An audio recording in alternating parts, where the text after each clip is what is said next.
मैंने अपनी ज़िंदगी की सबसे पहली दावत अपनी दादी और छोटी फूफो की थी और उसी दावत को देख के मेरे पास केटरिंग के ऑर्डर्स आने लगे थे। और जब भी मैं ऑनलाइन अपने खाने की या अपने टेबल सेटअप की कोई पिक्चर्स या वीडियोस लगाती हूँ तो कोई ना कोई लाजमी होता है जो पूछता है कि आपने कहाँ से सीखा, आपको किसने ये सब करना सिखाया, आपकी सर्टिफिकेशन कहाँ की है।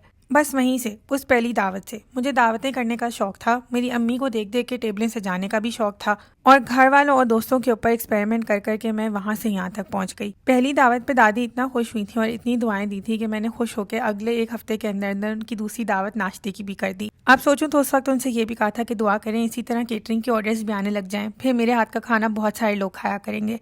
और इतने साल बाद गौर करके देखूं तो उन्हीं की दुआओं का नतीजा भी यही है। तो जितने लोग भी पूछते हैं कि मैं कहाँ से स्टार्ट करूँ, मैं क्या करूँ, अपने घर से।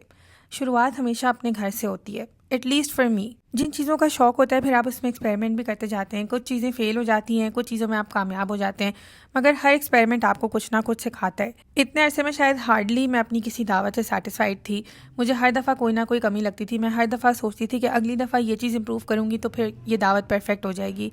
और वही एटीट्यूड मेरा केटरिंग के ऑर्डर्स के साथ भी रहा है। मेरे क्लाइंट्स जितना भी अच्छा रिव्यू दे दें, जितना भी खुश हो जाएं, I keep running after making it better. I keep running to make it perfect. And as far as I'm concerned, as long as you have that will, as long as you want to keep doing better, as long as आप अच्छे से अच्छा करना चाहते हैं, आप कर पाते भी हैं।